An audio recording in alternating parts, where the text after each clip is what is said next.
You're in a conversation you've never had before, a place you've never been, a moment that is, by every measure, completely new.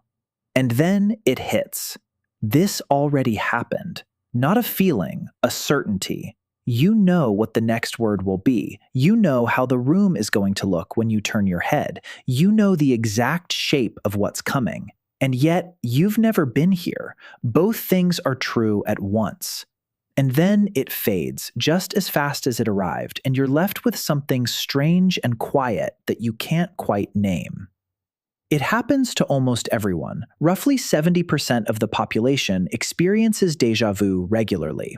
It has been reported in every culture on Earth across every century of written history. And for most of that time, nobody had any idea what it actually was. The term itself comes from French. It means already seen. It was coined in 1876 by a philosopher named Émile Boirac, who experienced it so frequently that he couldn't stop thinking about it. He searched through medical literature, philosophy texts, every language he could access. There was no word for it anywhere, so he made one. Before Boirac, people reached for whatever explanation their world could offer. Ancient Greeks believed it was proof of reincarnation, a flash of a previous life surfacing through the barrier of death. Medieval scholars called it a trick of the devil. Certain epileptic patients in the 19th century reported intense déjà vu immediately before their seizures, which gave physicians the first real clue that something neurological was happening inside the brain. Freud thought it was a suppressed memory trying to break through, that the familiar feeling was real, just attached to something your conscious mind had locked away. He was wrong, but not entirely. The first real neurological evidence came from a surgeon. In the early 1950s, neurosurgeon Wilder Penfield at McGill University in Montreal was operating on patients with severe epilepsy. The operations were done with the skull open and the patient fully awake, under local anesthesia only, so that the patient could respond to questions while Penfield mapped the brain with a small electrical electrode. He was searching for the source of their seizures. He found something else. When he touched certain regions of the temporal lobe, an area involved in memory and emotion, his patients suddenly reported vivid experiences. One woman heard a specific piece of music she hadn't thought about in decades. A man said he was back in his childhood, standing in a kitchen he hadn't entered since he was 7 years old.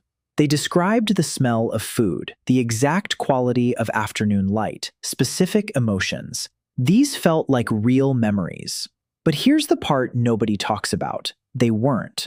When Penfield moved the electrodes slightly and applied current again, the same experience returned. Same music, same kitchen, same smell.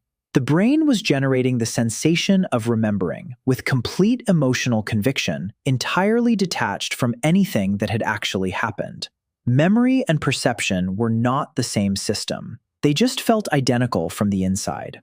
That discovery took decades to land in an actual theory of déjà vu.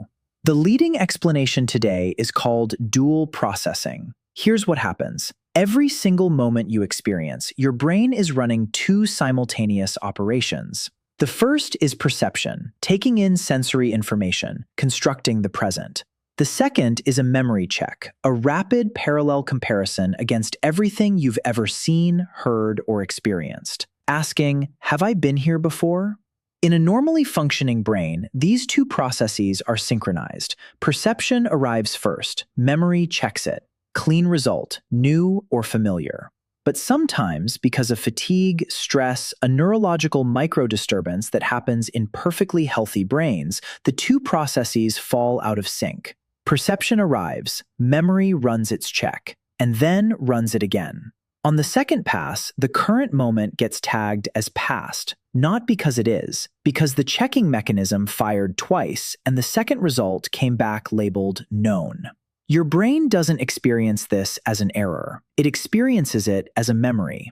You experience it as déjà vu. But that's only half the story. In 2006, psychologist Chris Moulin at the University of Leeds was studying patients with a condition called chronic déjà vu. Not the occasional flash that lasts a few seconds, a permanent, unrelenting state. Every experience, every single day, flagged as already lived. One patient, a retired postman in his 80s, had stopped watching television entirely. He was convinced he had already seen every program. He stopped reading newspapers because every article felt like something he had already read. He refused to visit his doctor because he was certain the appointment had already happened. None of it had. His memory system had broken in one specific direction. It could only produce one answer. Yes, I've seen this before. It had lost the ability to produce the other answer entirely. Moulin called this recollective confabulation. The brain was not lying to the man. The brain genuinely believed its own signal. It was running on a single broken note, playing the same chord over the entire world. Now, here's where it gets stranger. Most theories of déjà vu focus on the malfunction, but researchers at St. Andrews University asked a different question in 2016. What if déjà vu isn't a glitch? What if it's a feature? Their hypothesis, déjà vu might be the brain catching its own mistake in real time. When the familiarity signal fires incorrectly, when something feels like memory but you consciously know it can't be, your brain is doing something remarkable. It's auditing itself, flagging an internal inconsistency, running a diagnostic on its own memory architecture while you're standing in the middle of a conversation. Most cognitive systems cannot do this. Most animals cannot do this. Brain scans taken of people during déjà vu show activation in the frontal cortex, the region responsible for conflict detection, decision-making, and error monitoring. The brain is having an argument with itself. One system says, "I've been here." Another says, "No, you haven't." The sensation you call déjà vu is that argument happening in real time. The eerie feeling isn't the error. The eerie feeling is your brain catching the error before it fully forms.